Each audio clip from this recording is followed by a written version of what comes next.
specter is haunting the modern world, the specter of crypto anarchy.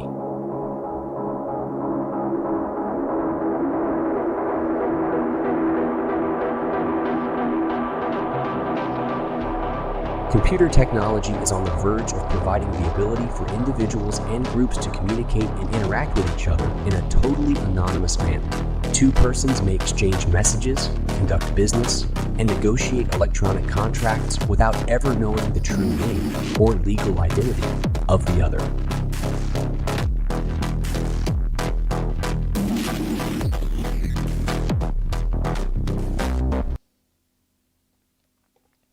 What's up, guys? It's been a while. Took a little break over the December period, but we're back. We're live and kicking. As usual, welcome to FIAT LUX. We are helped by XMR chat, so link is in the description below. XMR chat /FIAT LUX. I'm going to do the usual. We're going to start with 5 minutes of electronic music just to allow people to get in the stream. So I'm just going to sit back here, relax, and wait for the people to come in. So welcome, guys, if anyone's here already. See you in 5.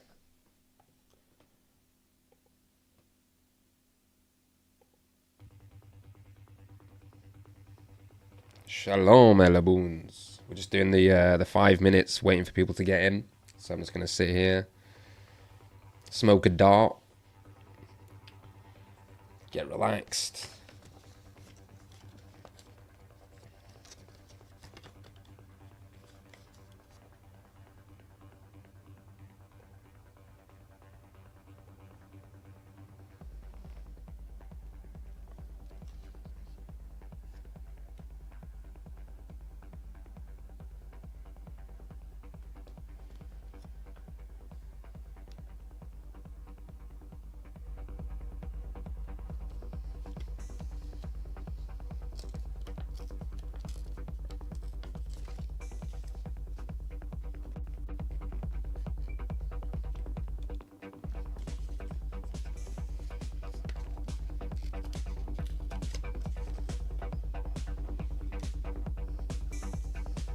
How's it going anyway, Alboons? All good? How was the Christive? I meant to say Christmas and festive at the same time there. How was the Christive period?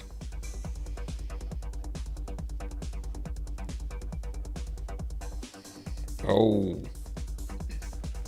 Elaboons is just said he's got out of a trade. I got out of that filthy trade, thank goodness.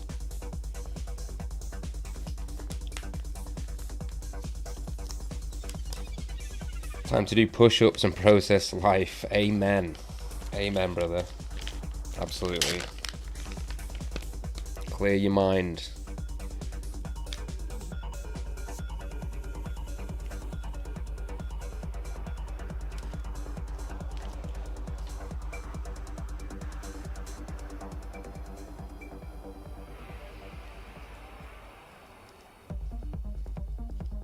Oh, shit. Oh, shit.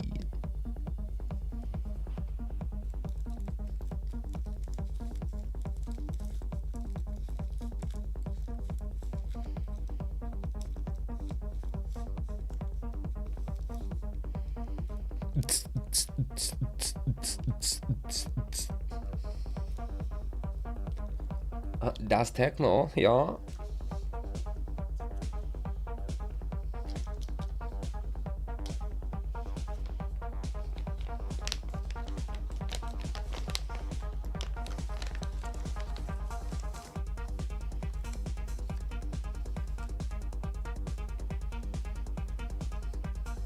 Always sick music, thank you. Always got to come in with the techno, bro. We're building the future.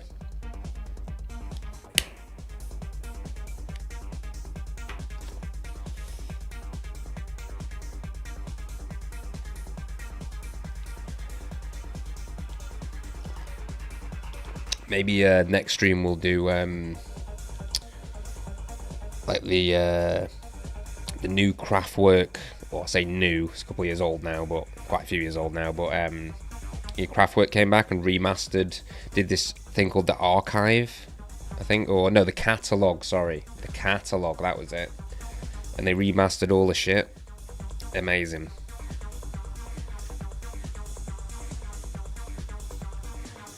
So we gotta get that on stream, probably playing in the background.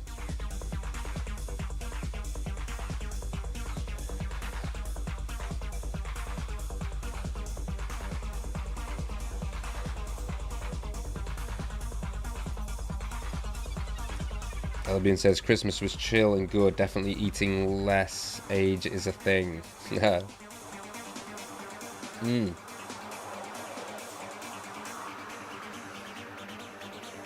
it just suddenly, just changed direction and went whizzing right off. And flag, zoned out of your mind, man.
Almost ready to start.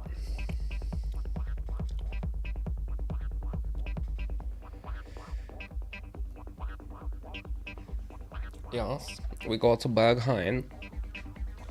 Listen to the techno till the early morning. Yeah. Then we go home and we do a 12-hour coding session while we're on a calm down. That is the German way.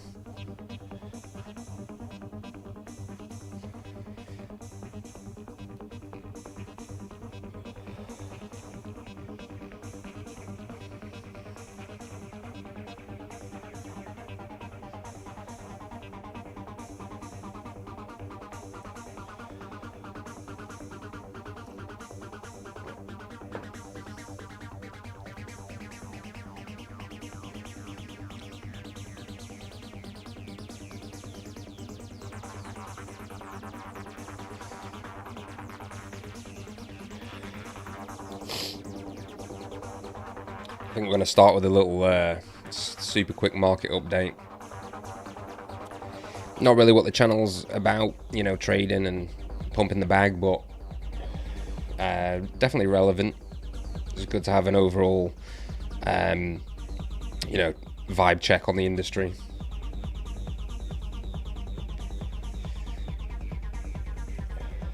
Helps inform our decisions in some way.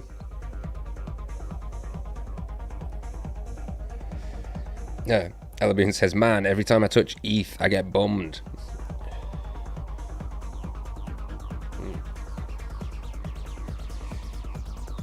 Okay.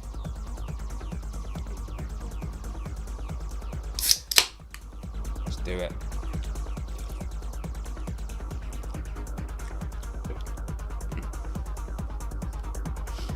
Okay, let's turn this down.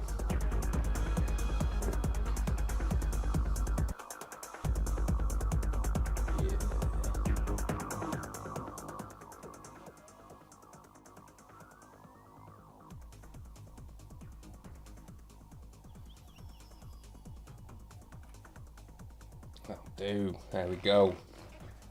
Welcome, guys. Welcome back to Fiat Lux, episode 21.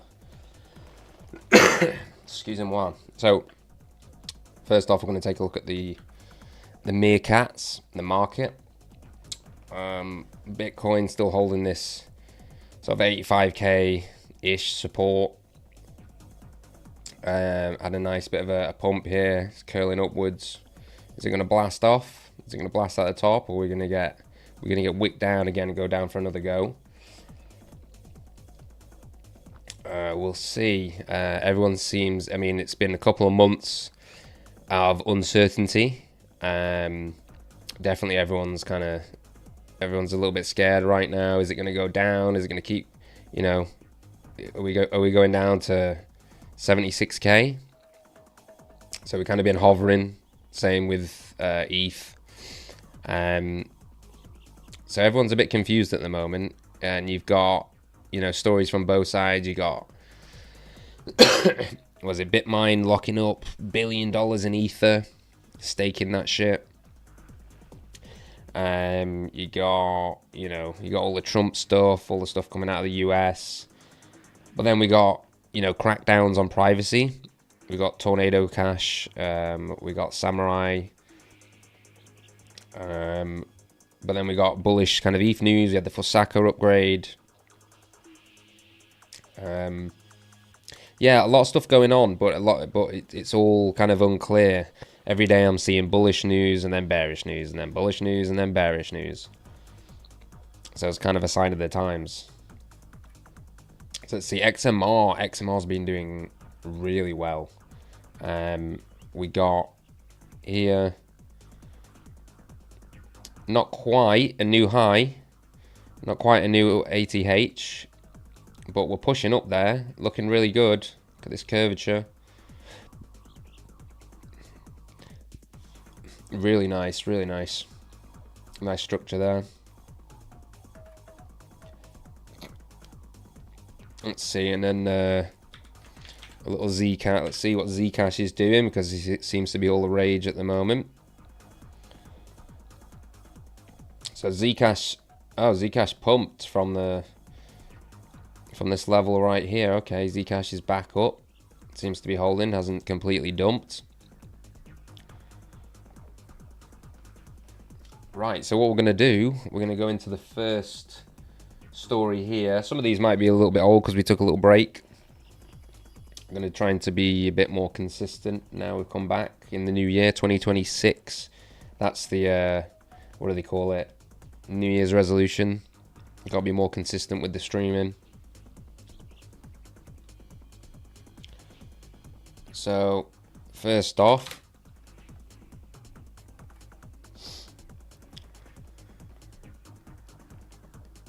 you guys may have seen this already, so it could be old news, so forgive me for that, but it's definitely important and it's interesting. So I'm sure all of you are aware about the new emails, the batches of emails released, you know, relating to Jeffrey Epstein and all the people surrounding him. Right here, new emails reveal Jeffrey Epstein money finance Bitcoin core development. Used gift funds to underwrite this, which allowed us to move quickly and win this round. Thanks, Media Lab Director Joy Ito wrote Epstein in an email titled DCI. Let's see, what's this? Nick Carter. This has been known for years, and the MIT DCI. Okay. Actually, it's not, if you care to read the article before commenting. Thanks. Interesting. The Nick Carter, eh?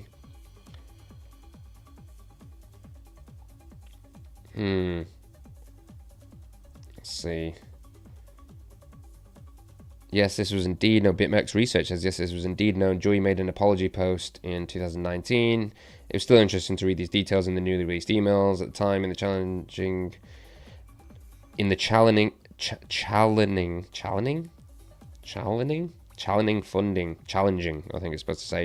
funding environment after the Epstein situation, BitMEX made a donation to MIT DCI to help support Vladimir van der Laan and Corey Fields. This article does not claim that it was known that Epstein funded the Media Lab. If you'd also like to read it before commenting, it has been unknown that Epstein directly funded DCI and its core development, which was never confirmed by MIT, Ito, nor the independent report that followed MIT's investigation into Epstein and the Media Lab. Please correct your post. Thanks. Based. The rage.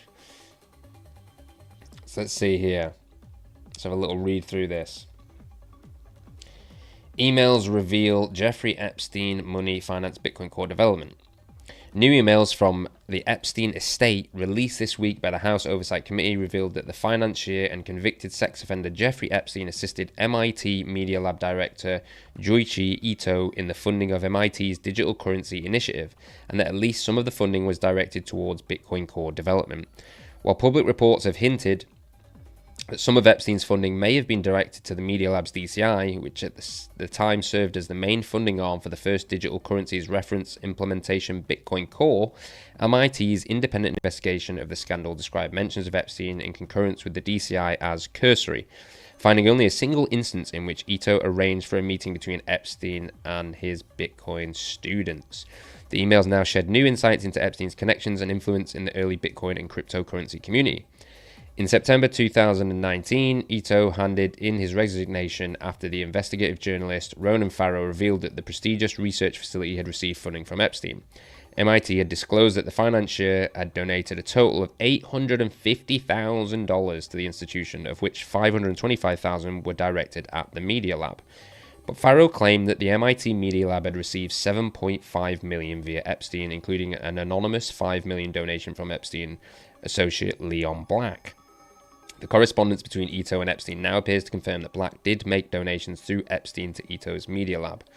A big win for us. The DCI was formed in 2015 in order to provide a stable and sustainable funding for long-term Bitcoin Core developers. In an email titled Digital Currency Initiative, fuck these guys, man, Digital Currency Initiative, fucking cooked out their behind, these guys, bro. Digital Currency Initiative. Faggotry. Dated April 25th, 2015, 10 days after the DCI's founding, Ito wrote in an email to Epstein, "Used gift funds to underwrite this, which allowed us to move quickly and win this round. Thanks." The rest of the email contains a forwarded message in which Ito describes the success of the founding of DCI and describes the opportunity to swoop in after the collapse of the Bitcoin Foundation, a non-profit which was previously served as a main donor to Bitcoin Core contributors.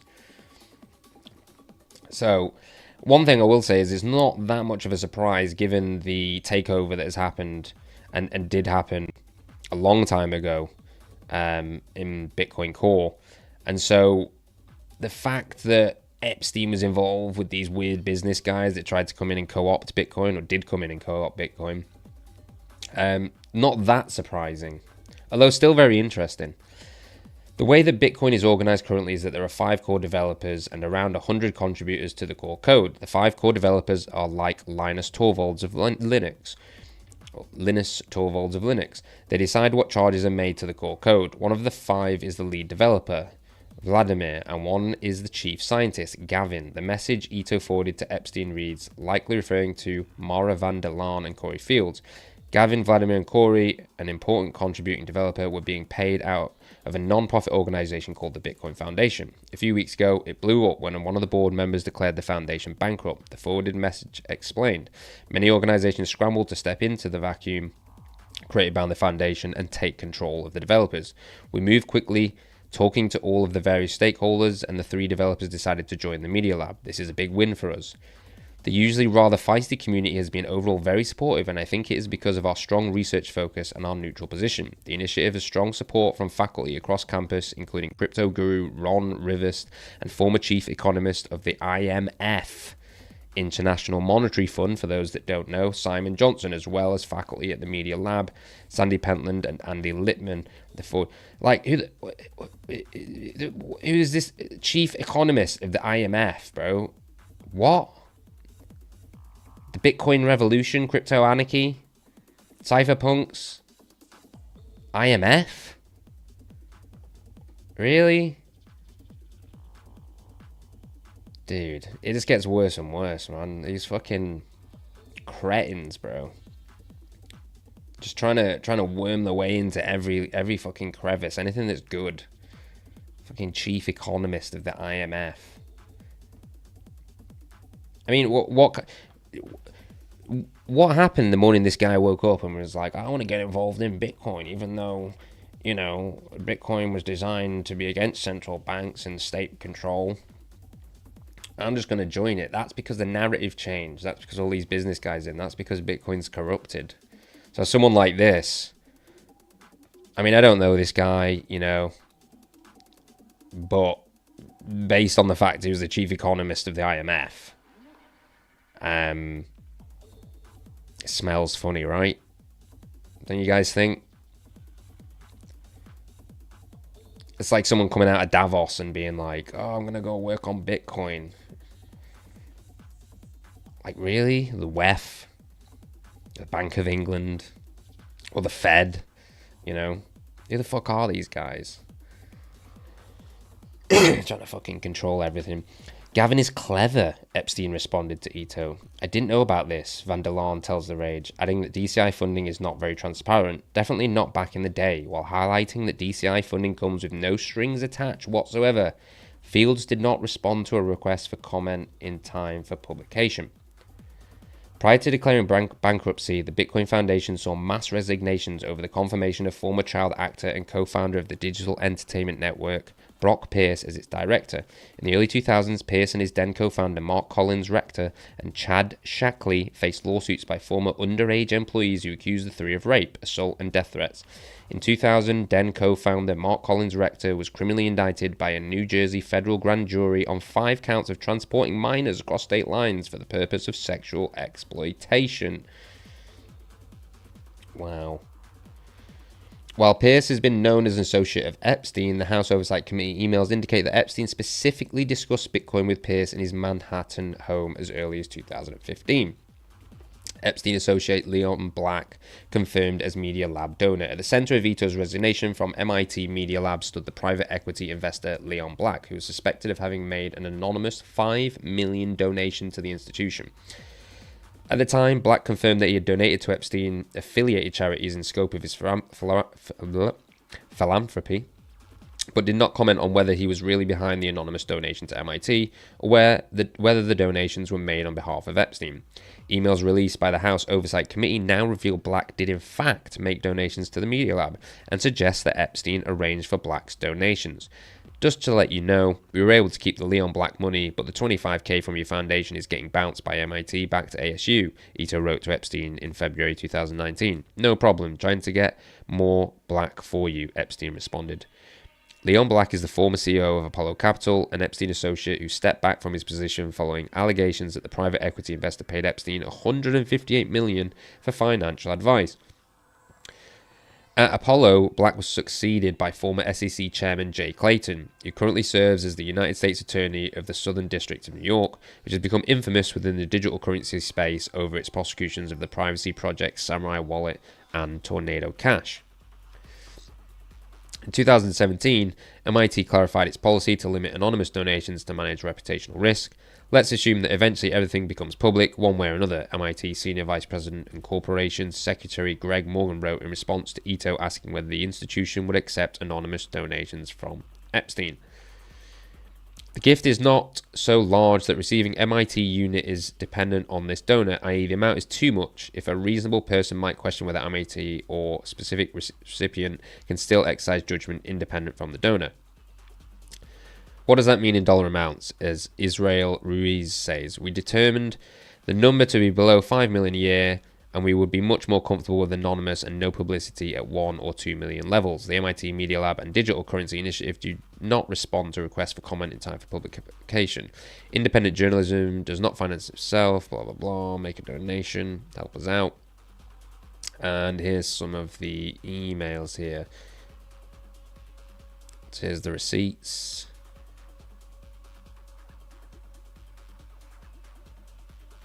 Okay. And there you go. There you have it. So lots of shady people, shady donations. Bitcoin still corrupt. Not anything new there, but maybe some more interesting details. A little bit spicy. There's the man himself, Epstein. So yeah, what do you think about that, guys? What do we think? Is this do we already know about this? Is this news? Is this shocking? Is this a revelation? Or is this sort of business as usual, given the fact that we all know Bitcoin's been corrupted? And on that note, I am going to quickly run to the toilet. I will be back in a sec.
go. I think that was the first time taking a quick toilet break on stream. Sometimes when you gotta go, you gotta go.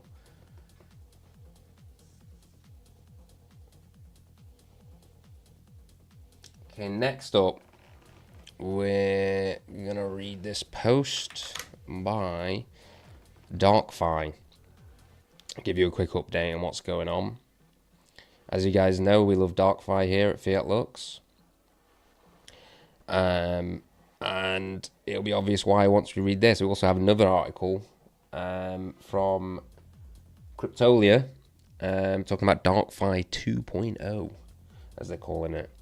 So, DarkFi Super App version 0.3 alpha is here, Anon. Dark IRC chat is live. Payments, DAO, and trading coming as add-ons. One native application to rule them all. This is the crypto infrastructure you were promised. These are the user-facing apps OGs dreamed of. Why the Super App matters. Anonymous digital spaces are the precondition for real-world autonomy in 2025. When developers can build without exposure, when users can coordinate without surveillance, when governance happens in zero knowledge, then you create a space for experimentation and growth. Anonymous DAOs make decisions without revealing voter identities or treasury contents. Anonymous communication enables collaboration across jurisdictions without compromising participants. This is the infrastructure for sovereignty. DarkFi built one application that runs identically on Linux, Android, Mac, and Windows. Developers write once, deploy everywhere with zero exposure. Users get the same experience on every device. Third-party builders get full API access without asking permission. Software runs locally. What's in version 0.3? Android text input field, graphics rendering corrected to eliminate glitching, battery consumption reduced on mobile, UI improvements with animated background. Second stabilization release since 0.2 alpha, version 0.4 coming soon with additional features. Let there be dark.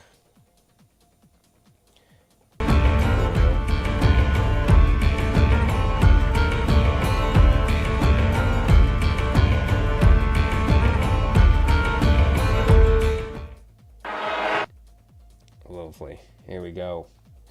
So it's a good segue into this article, DarkFi 2.0. One of the reasons that we're kind of going over DarkFi is, one, to give them some exposure. I think it's a very important project. Possibly the most important project, I would say. Mostly because at least they seem to be the ones with the balls. They seem to be the ones that are calling everyone out, saying it how it is, speaking the truth. And they're also developing the tools that are necessary, as we just saw in that previous tweet by DarkFi Squad. All of those things are necessary. If you want true autonomy, true sovereignty, true liberation, it's not just about, a private transaction. We need DAOs, we need voting, we need communication tools, private treasuries, etc. And they seem to be the only ones talking about this. They have a philosophy, they have politics, they have a bunch of reading that you can do in order to kind of equip or arm yourself philosophically. Because one of the problems with a lot of projects is that because they don't have a strong philosophical, moral grounding, they tend to get bought out. Have you noticed that? So we're going to go into this article here. DarkFi 2.0 emerges, architecting uncensorable finance in an era of ZK-proofed surveillance.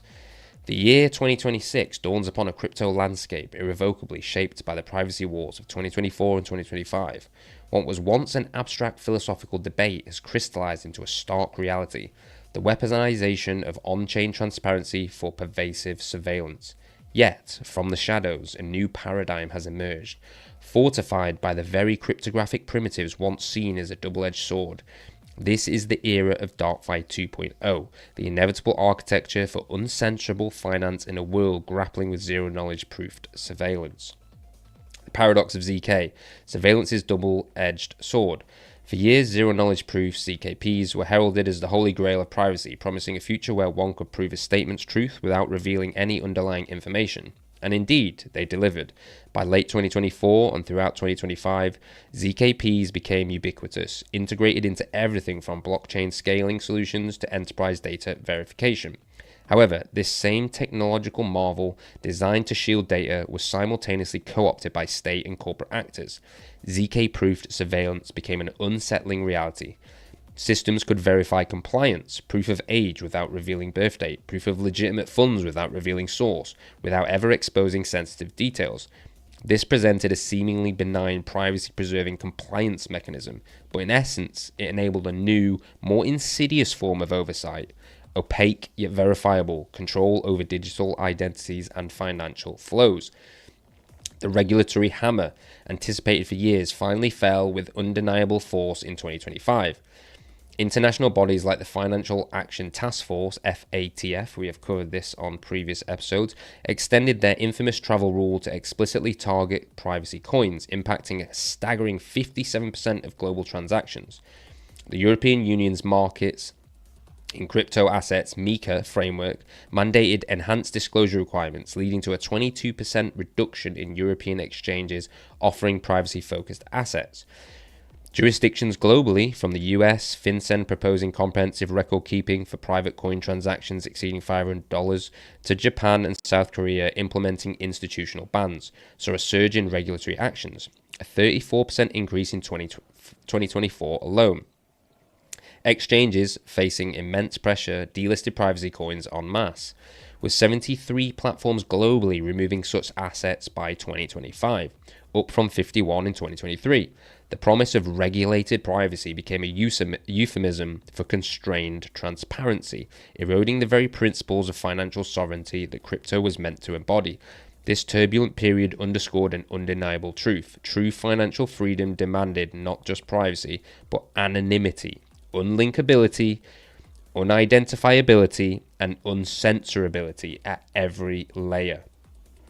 DarkFi 1.0, laying the foundations of resistance. Recap of 2024-2025. Amidst the regulatory onslaught, the foundational work of projects like DarkFi gained critical importance. Launched with an ethos of crypto anarchy and counter-economics, DarkFi, as envisioned in its original manifesto, set out to build a Layer 1 blockchain for anonymous applications and smart contracts. Its mission was clear: to create an online zone of freedom resistant to the surveillance state.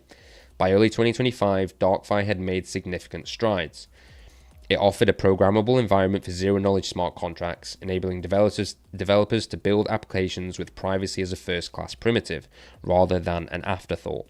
The DarkFi testnet already showcased demo applications, anonymous transfers, OTC swaps, and a truly anonymous DAO. A crucial innovation allowing for private on-chain governance with token-weighted voting and shielded treasuries. Network-level anonymity was addressed through integrated Tor support, with plans for NIM to further obscure traffic patterns. Its Dark IRC, a fully anonymous peer-to-peer chat, emerged in pre-alpha, proudly boasting no identity, messages are unlinked, and positioning itself as the world's strongest anonymous chat. DarkFi 1.0 was not merely a protocol. It was a defiant statement, a democratic economic experiment, fostering a community dedicated to fundamental human rights, privacy, free expression, and unmediated interaction. Amen. DarkFi 2.0, architecting the uncensorable citadel to 2026 and beyond. As we navigate 2026, DarkFi has not merely iterated, it has undergone a profound metamorphosis into DarkFi 2.0, an anti-fragile environment specifically engineered to thrive in this new era of ZK-proof surveillance. The evolution isn't just incremental, it's a strategic reinforcement of every layer of the uncensorable financial stack. Advanced ZK integrations, the rise of ZK Starks. DarkFi 2.0 has solidified its commitment to the most robust forms of zero-knowledge cryptography. While earlier implementations leveraged ZK Snarks for their succinctness and efficiency, the trajectory through 2025 revealed the increasing necessity of ZK Starks. DarkFi has embraced ZK Starks as its primary proving system for scalability, transparency, crucially without a trusted setup, and quantum resistance, a foresight against emerging threats. This shift is fundamental to the dark renaissance DarkFi envisions, enabling anonymous smart contracts that are not only private but also future-proof.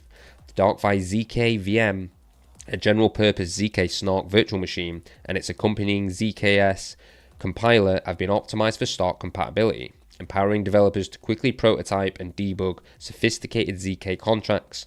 This allows for the compression of an entire blockchain into a ZK proof, enabling light clients to sync with just a 22 kilobyte proof instead of hundreds of gigabytes, a testament to ZK succinctness and scalability now powered by Starks. Fully homomorphic encryption, FHE, for end-to-end confidentiality. Perhaps the most revolutionary leap in DarkFi 2.0 is the pervasive integration of fully homomorphic encryption. By 2025, FHE, once considered the holy grail of cryptography, began transitioning from theoretical research to practical applications. Protocols like Zama, with its mainnet launch on Ethereum slated for Q4 2025, have proven the viability of FHE as a cross-chain confidentiality layer. DarkFi has moved aggressively to incorporate FHE, allowing computations directly on encrypted data without ever decrypting it. This means truly private DeFi operations, confidential trading, lending, and complex financial instruments, where even the underlying smart contracts or validators cannot glean the raw data of a transaction. For example, a loan could be processed, collateral verified, and interest calculated without revealing the loan amount, borrower's identity, or specific asset details in plain text. FHE integration provides an unprecedented layer of encryption at use, ensuring data remains encrypted during processing, a crucial element for zero trust architecture in 2025. So what we've read so far is absolutely spot on. If anyone that lives, in the UK or in Europe for that matter, and even further afield actually, even places in the Middle East, Dubai, Turkey, they're cracking down hard on crypto. And so I think what's happening now is the narrative is shifting, and people are actually seeing why these things are necessary. Once people suffer, they look for alternatives, and they realize why these things are necessary. When someone's just out there using PayPal, using Venmo, using an iPhone, all this kind of stuff, they don't give a shit. They don't give a shit till they get arrested. The neighbor gets arrested. One of the family members is targeted. Something they care about is taken away from them. But we're seeing that, and we've got some more articles coming up that talk about the encroachment of all of this crypto surveillance. So we continue. Multi-party computation, MPC, for distributed trust. The security and resilience of DarkFi 2.0 are further bolstered by advanced multi-party computation, or MPC. The year 2025 saw MPC wallets become a next-generation security solution in Web3, providing distributed key management by splitting private keys into encrypted shards across multiple parties or devices. DarkFi extends this beyond mere wallet security into the very fabric of its decentralized applications. MPC enables collaborative decision-making and transaction approvals without any single entity, or even a majority, ever reconstructing the full private key. This is particularly vital for the dark DAOs within DarkFi, where MPC secured governance ensures that even internal operations such as treasury movements or proposal executions maintain robust confidentiality and resistance to coercion or single points of failure. Self-sovereign ZK-proofed identity. The concept of identity in DarkFi is revolutionary, addressing the tension between verifiable interactions and absolute anonymity, building on the advancements in decentralized identity, DID, and self-sovereign identity, SSI, from 2025. DarkFi allows users to own and control their identity data, presenting verifiable credentials via ZK proofs. This means users can prove only what's necessary, e.g. I'm over 18, without revealing everything, e.g. full birthday and or address. While DarkFi inherently champions no identity for its core interactions, the integration of ZK-proof DIDs enables a nuanced approach where reputation and verifiable attributes can be established without linking to a real-world identity, allowing for selective disclosure in specific contexts where pseudo-anonymity is acceptable or required for certain services. This offers a powerful counter-narrative to state-driven digital identity schemes, placing power firmly in the hands of the individual. The rise of dark AMMs and private liquidity pools. The DeFi landscape of 2024 and 2025 witnessed the proliferation of proprietary AMMs or dark AMMs on high throughput chains like Solana. These platforms, such as SolFi and Obrick, absorbed a significant portion of DEX volume, sometimes over 60% of liquid pairs, by late 2025, offering tighter spreads and superior execution by operating internal private liquidity management systems optimized to resist MEV and front running. DarkFi 2.0 takes this concept to its logical, decentralized extreme. Leveraging its FHE and advanced ZK stack, DarkFi facilitates truly decentralized, fully private AMMs and liquidity pools. In this ecosystem, not only are trade details and identities concealed, but the very algorithms and pricing mechanisms can operate on encrypted data, preventing any form of information leakage that could be exploited. This creates genuinely fair, uncensorable markets where all participants are protected by default, offering a robust alternative to the increasingly opaque but centralized proprietary AMMs. And we're going to see that. We're going to, like I say, we're going to kind of look at some of the stats, some of the figures, some examples of why DarkFi is necessary and some of the things it's talking about in this article. Network anonymity NIM integration. Recognizing that application layer privacy is insufficient without robust network layer anonymity, DarkFi has solidified its commitment to mixed-net technology. While Tor integration provided an initial layer of metadata protection, the roadmap for 2026 to 2027 includes full integration of NIM. NIM's Sphinx mixing protocol and incentivized mixed-net nodes are crucial for obscuring traffic patterns, IP addresses, and communication metadata, thus providing powerful unlinkability. Just a quick note, we did interview the dev rel from NIM. So there's an episode of Fiat Lux. If you look back on the channel, you will see an interview all about NIM. So if you guys don't know what NIM is, go check that out. We continue. This ensures that DarkFi users can interact with the network, send transactions, participate in DAOs, or use Dark IRC without their network activity being traced or correlated, providing an end-to-end unlinkability that is essential for true censorship resistance. Use cases in the DarkFi 2.0 ecosystem, 2026 to 2027 projections.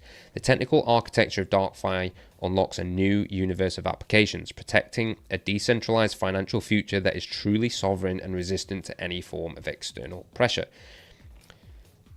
Private decentralized exchanges, PDEXs. Imagine trading digital assets where order books are fully encrypted using FHE, trade execution is atomic and trustless using ZKPs, and participant identities, trade amounts, and asset types are completely concealed.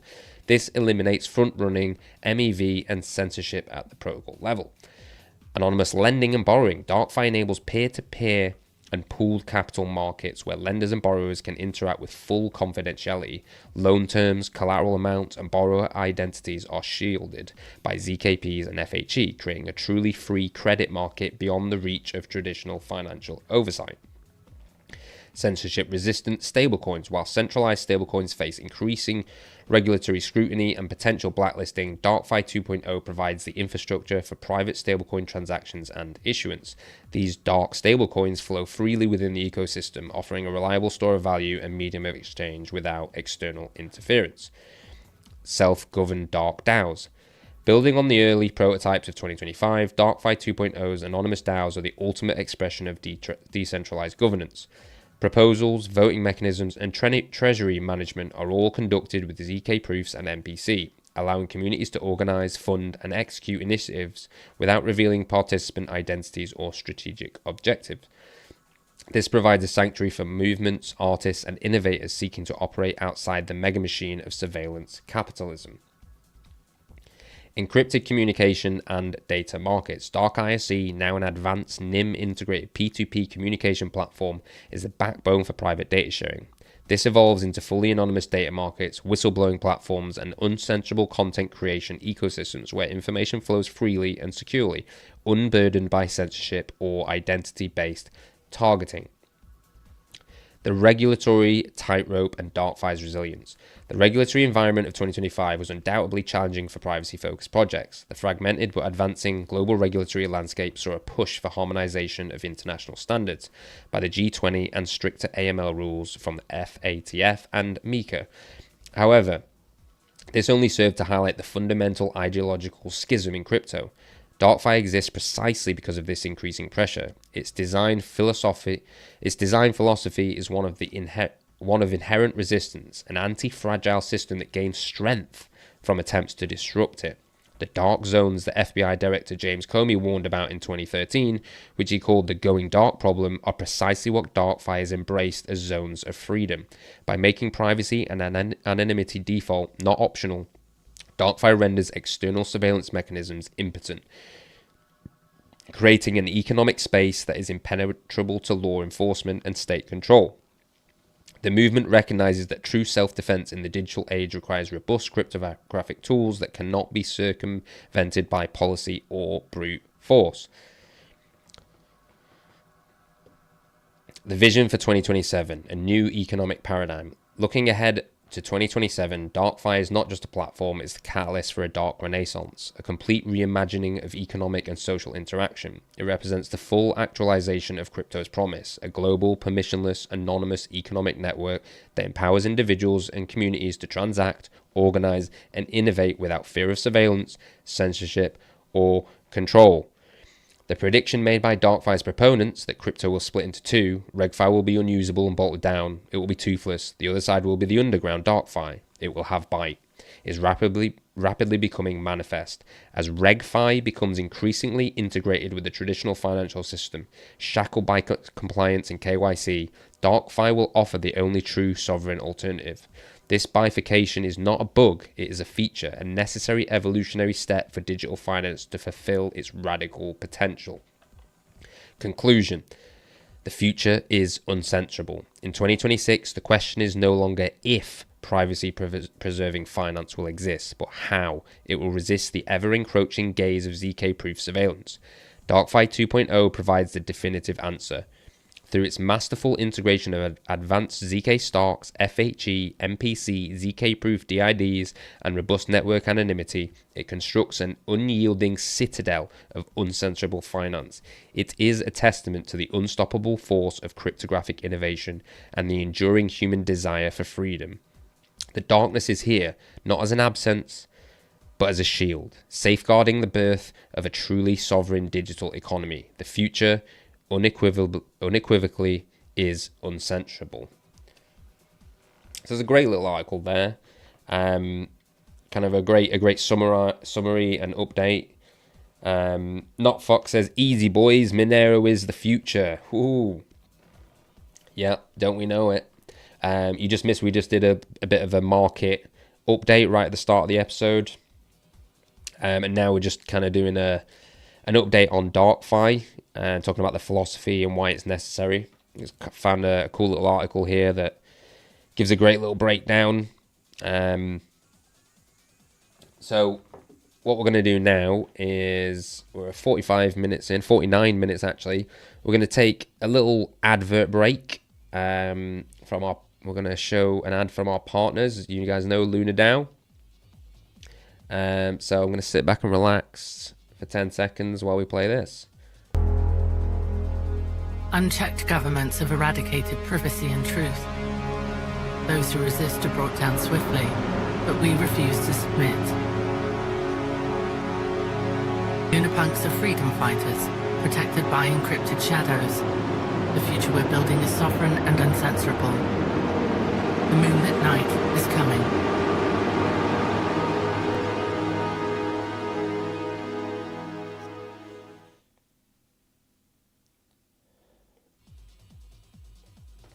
Join the squad, lunadao.net, guys.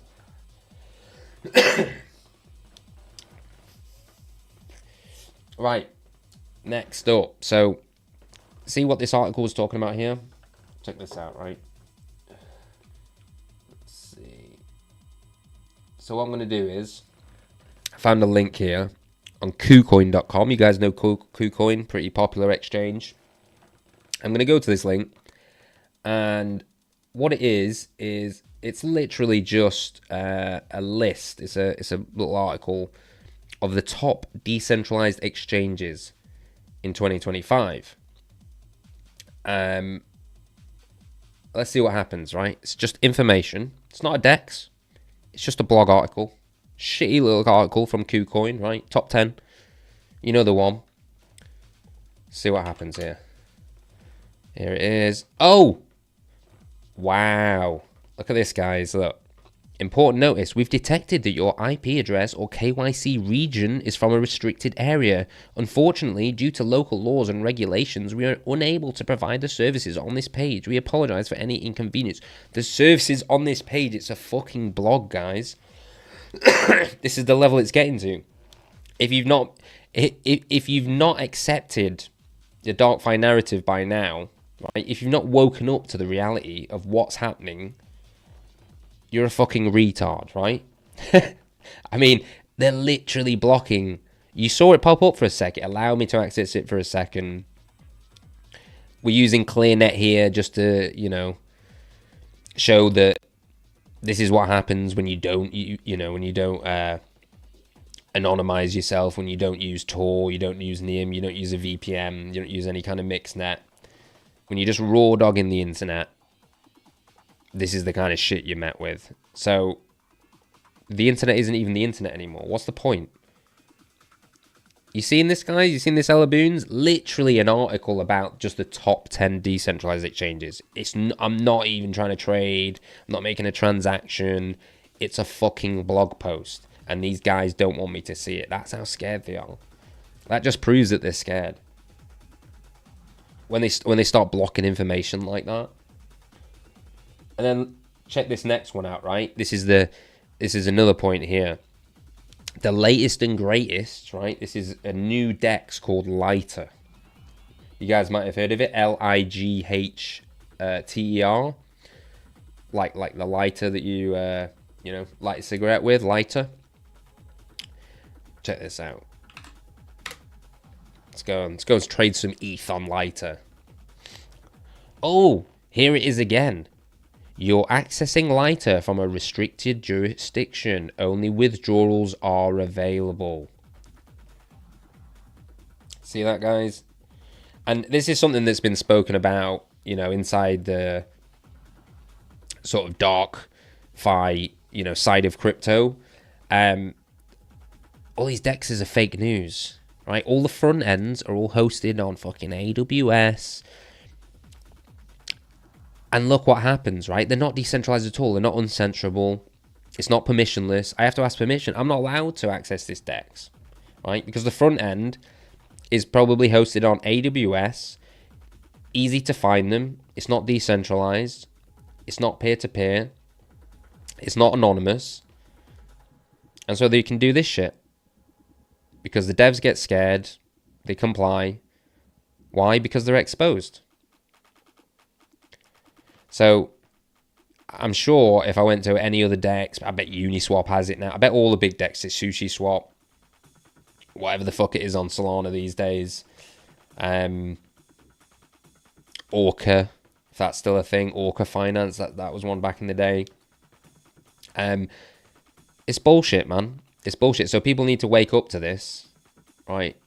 Because if your front end is centralized, it's super easy to shut you down. So everything needs to be decentralized. Everything needs to be private and anonymous. Not just the smart contracts posted on Ethereum, the front end as well. So that, the user interface, so that users can actually access it. Bullshit, man. Weak source. The latest and greatest, the new thing. And straight away denied access. How good is it really then? What difference is this? How is this different to Coinbase? How is that a DEX then? Tell me that. How the fuck is this different to Coinbase?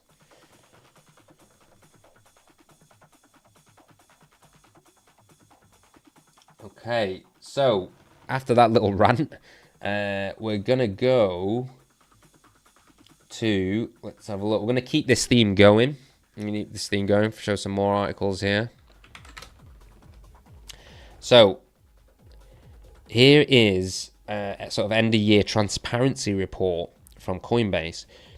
The TLDR, we are proud to present our 7th annual transparency report. Our goal with the transparency report is to provide customers with data about requests for the information that we receive from government agencies and law enforcement. We also share some insights into law enforcement and regulatory trends around the world based on what we've seen over the course of the year. So I thought this would be interesting for you guys because you need to be on the lookout. You've got to be protecting yourself. And so this could be useful for some people in the audience. So this report covers the period from October the 1st, 2024 through to September the 30th, 2025. Last year's report can be found here. Overview. With offerings in well over 100 countries, Coinbase has continued to grow its products and services globally. As we expand in our scale and breadth, we continue to regularly receive and respond to requests from government agencies and law enforcement in connection with civil, criminal, or other investigative matters. In fact, in 2025, Coinbase received requests from over 60 different countries. These requests include subpoenas, court orders, search warrants, and other formal legal processes. We have an obligation to respond to these requests if they are valid under laws applicable to us. So, blah, blah, blah, blah, blah, justifying why they're ratting us all out. We get that. The key takeaways. Here we go. So, key takeaways. There were a total of 12,716 requests during the 2025 reporting period, a 19% increase from last year's report. Despite this increase from 2024, the overall volume of requests has remained relatively stable over the past 4 years, falling within the 10,000 to 13,000 range annually. So here we go. Got some figures here. 12,716 total law enforcement and agency requests. Highest volume, 5,920, highest volume of law enforcement and agency requests from a single country, United States. So watch out, guys, in the US. 1,210, highest number of law enforcement and agency requests from a country other than the United States, Germany. Watch out, Germans. 53% of law enforcement and agency requests arose from outside the United States. So the 53% of requests from outside of the United States marked a 2% increase from our previous report. 80% of all law enforcement requests came from the US, Germany, UK, France, Spain, and Australia. Not that much of a surprise there. The United States overall remains the top country with the highest number of overall requests. And here is a nice little chart for you guys. So if you guys are watching from any of these countries, here you can see the amount of requests. The following countries had increases in law enforcement requests from 2024 to 25. France, 111% increase. The UK, 16% increase. Spain, 27% increase. Australia, 1% increase. The following countries had decreases in law enforcement requests during the same period. Germany, 5% decrease. Sweden, 31% decrease. South Korea, 67% decrease. Requests from Moldova and Brazil increased by a factor of 5.7 and 2.7 respectively. As in years past, the overwhelming majority of requests we received both globally and in the US were from law enforcement agencies in connection with criminal enforcement matters. Obviously that's relative, because they decide what a crime is and what a criminal is. So just bear that in mind when you're looking at this going, well, yeah, I suppose, they got to get access to some of this stuff. We don't know what it is. It says it's a transparency report. Tell us about the nature of it. What crimes are they committing? Global law enforcement and agency information requests. So here we go. Civil or administrative, 5%. Criminal, 95%. US law enforcement and agency information requests is broken down into a little pie chart for you. And that's pretty much it. Does Coinbase challenge or reject government requests? Coinbase may challenge government and law enforcement requests, bullshit, depending on the particular circumstance of each request. Under certain circumstances, we may ask the government or law enforcement agency to narrow their request.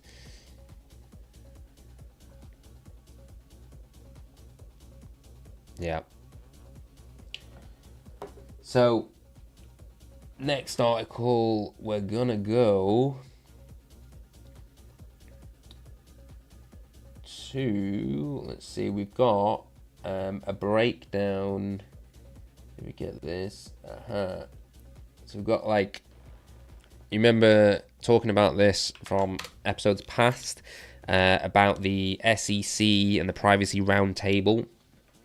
that they were gearing up to do. Now it's happened, and it's out there. And so I've got a little article here, just basically giving you a TLDR of what happened. So, privacy is not a crime. Crypto leaders challenge SEC at Surveillance Roundtable. Crypto leaders urge the SEC to accept privacy tools, citing legal limits, constitutional anonymity, and market needs. Crypto industry leaders urge US regulators to stop treating blockchain privacy tools as a signal of wrongdoing, arguing instead that privacy is lawful, constitutional, and necessary for modern markets. The push came during the Securities and Exchange Commission's Crypto Task Force Roundtable on Financial Surveillance and Privacy, where lawyers, builders, and policy experts challenged long-standing assumptions around transparency and enforcement. Speakers framed privacy as a normal feature of financial systems, not an exception that requires justification. They also warned that forcing full visibility on public blockchains could block real-world use cases, weaken competitiveness, and expand government surveillance beyond statutory limits. Legal limits and constitutional arguments. Legal scholars question whether the SEC even has authority to extend anti-money laundering and know your customer expectations to permissionless blockchain systems. George Mason University law professor J.W. Verrett said federal securities laws focus on regulated intermediaries such as broker deals and exchanges, not decentralized protocols with no central operator. Verrett argued that regulators have leaned too heavily on Treasury guidance despite repeated court losses. He pointed to recent defeats around the Corporate Transparency Act and the Tornado Cash designation as evidence that current enforcement theories lack a strong legal foundation. He also raised constitutional concerns. Verrett referenced Supreme Court Justice Clarence Thomas's concurrence in McIntyre versus Ohio Elections Commission, which described anonymity as a protected part of American political tradition. He said the founders relied on anonymous speech and resisted efforts to force identification, a principle that should still matter when regulators assess digital privacy tools. Privacy is a market and economic need. Industry voices also stress that privacy is essential for basic economic activity on public blockchains. Catherine Kirkpatrick, BOS, General Counsel at Starkware, said full transparency creates risks that traditional markets would never accept, especially for businesses operating on open ledgers. She explained that asset managers cannot protect trading strategies if every move is public. Likewise, companies paying employees in stablecoins expose sensitive compensation data, and firms proving reserves risk, revealing full balance sheets. In each case, a lack of privacy becomes a barrier to adoption rather than a safeguard. Boss highlighted zero-knowledge proofs as a practical solution. She described selective disclosure systems that confirm facts without revealing excess data, such as proving legal age without showing a home address. Her broader point was that regulators have built a negative link between privacy and crime, even though privacy tools can reduce risk while preserving compliance. Builders and users push back on surveillance assumptions. Zuku Wilcox, founder of Electric Coin Company and now Chief Product Officer at Shielded Labs, also defended privacy-focused blockchain design. He described Zcash as a system built to give users choice, allowing private transactions without removing accountability or compliance options.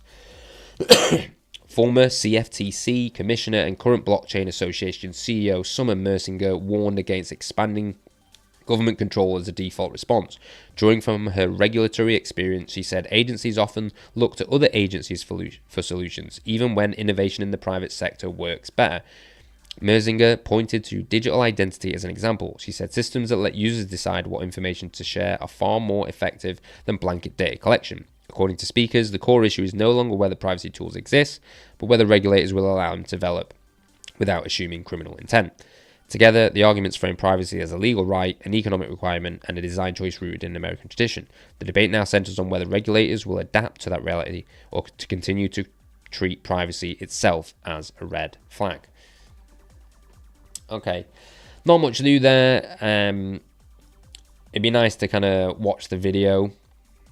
Maybe we'll do that next time. Maybe we'll do a little recap. We'll watch the video together because this meeting was recorded and broadcast, but from a little bit of it kind of sounds like they're trying to play nice with the SEC and show them that, oh look, this is an important part of America's past, and we also build features in that allow them to be compliant and all this kind of stuff, which fair enough, I get it. You're speaking to the SEC, but it's the same kind of, bend the knee kind of language that we keep hearing. We saw that not that long ago, a couple of streams back on some of the latest Ethereum publications. Obviously, the Ethereum Foundation at least has gone through a radical shift in leadership. And so, they brought on a bunch of people that are from other, kind of corporate blockchains and stuff. And so you can see that kind of language creeping in, that corporatism, that let's play nice, let's not do anything too edgy, let's play it safe. We don't want to get ourselves in trouble. I guess it was kind of what we thought it would be. Didn't have high hopes for this. Obviously, you think the SEC are going to invite some of the DarkFi devs on to the panel? You think they're going to invite Monero devs? Did they even talk about Monero? That's something I saw a comment about that, I think, before. I think it was from Doug, actually, from Monero Talk. And he was saying, let's see the irony of this. Let's see if they even talk about Monero, the premier, the primary, the apex privacy coin, right? They've got a whole fucking panel, this whole fucking tour they're doing around the country, all about privacy and crypto. Will they even mention Monero? No, of course they won't. Because it's already co-opted. This whole thing, it's fake. It's pretend privacy. Oh yeah, we care about privacy. We're going to do these open round tables where you can all come and do it. Bullshit. Okay, so on that note, we're going to go next to see. Maybe we'll finish up on this article by Vitalik, which has received a little bit of criticism. Some of the points I agree with. But on the other hand, he's been very charitable towards the EU. So this post starts as a response to the this account here, Digitally EU. No space for cyberbullying, no space for dangerous products, no space for hate speech, no space for scams. Yes, with the Digital Services Act, what is illegal offline remains illegal online. Okay. Ho ho, no. Okay, weird. So Vitalik says, this is what I worry Europe will get negatively polarized into. Start again. This is what I worry Europe will get negatively polarized into. An ideology taking pride in a neat, sanitized online environment, free of evil corporate and fascist pathogens. I hope European govs do not go this way and instead take a pirate party approach of user empowerment. First, what's wrong with the tweet I'm quoting? The idea that there should be no space for something you dislike is fundamentally a totalitarian and anti-pluralistic impulse. It's incompatible with being in an environment that you do not fully control. This is especially true for categories that are subjective and controversial, because you end up trying to fully remove things you think are pathogens when other people have good faith disagreements, and because you give yourself the maximalist goal of not even giving them breathing room, you create conflict and end up building the machinery of technocratic authoritarianism to impose your victory in the conflict. So sorry, if you want to be a free society, you have to bite the bullet that some people, somewhere, will be selling things that you consider dangerous and saying things you consider disinformation and vicious lies. What is the goal to shoot for? You want to create an environment where those things don't dominate. This is the problem with Twitter today.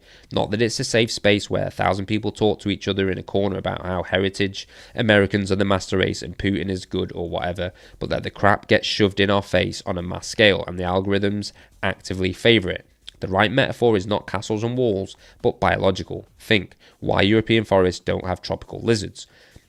Having incentives for social media platforms to have less of those things instead of more is fundamentally reasonable. Audrey T has talked about how Taiwan has done something similar. You also want to do this in a way where it's clear what the underlying principle is, so it's not a vehicle for imposing arbitrary and frequently changing expert consensus agendas. You also want to empower users rather than working against them. People want to see and buy good things instead of bad things. Often the problem is that competition is too difficult in the current market. I actually supported the USB-C standardization mandate. It created more interoperability and thus improved competition and convenience. I would support incentivizing social platforms to be more open and to be more transparent. Example, my proposal to require algorithms to be continuously published within a 1 to 2 year delay, with ZK proofs to ensure that the algorithm being used in real time exactly equals the one that gets published later. Being able to better identify what messages are coming from what communities is also good, though I don't support the direction of banning anonymity of individual posters. Rather, I would want to see more macro-scale analytics. For example, seeing what communities are most strongly saying and amplifying content that semantically matches a particular idea. This can be done in privacy-preserving ways. There is a real opportunity to reaffirm freedom of speech in a unique and different way that emphasizes pluralism and pushes against unbalanced attempts to manipulate the discourse by individual powerful actors. We want to do this, not go down the dark path of having something that claims to support fundamental rights but actually is not trusted by anyone to be anything other than the fundamental right to follow the footsteps of a few technocratic experts. It's quite a good post there. And someone's come in straight away. Should I be allowed to yell fire in a room filled with toddlers because I wanted to? And Vitalik's answer to that, it should be solved at as local a level as possible. Ideally, the operator of whatever institution is using the room and organising toddlers to come there. Otherwise, the municipality. Roxy says that sounds like big government. Not sure how that sounds like big government because he said as local level as possible, and then the operator of the institution should handle it. So very strange response there. I kind of like this one. It says 1 week ago you were saying EU is completely fine in terms of freedoms, the criticism is overblown, and right now you are concerned what will be next week, Vitalik Buterin. So Vitalik replies, bro, I never said it's completely fine. The criticism is overblown because it is a 150 kilometers per hour hurricane blowing at something that deserves a 50 kilometers per hour wind. When the wind is 50 kilometers per hour, when it's over 50 kilometers per hour, I'll put up a fan and help it go faster. When the wind is below, I'll put up a windshield. Also, it's not just a matter of wind speed, it's a matter of direction. There is a subtle but important difference between user empowerment and Twitter actually totally fine. And Anfield replied, the EU can delete and cancel any message and person they want without any explanation. Apparently this was your 50 kilometers an hour wind last week, bro. Wow. Burn. I mean, he's right, dude. Don't apologise to you. You're a bunch of fucking scammers, man. Authoritarian, globo-homo, whatever the fuck, whatever you want to call them, that's what they are. Technocratic experts, pedos.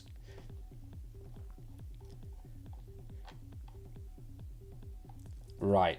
And on that note, after we've just gave the EU some shit, love doing that. Love giving big government shit.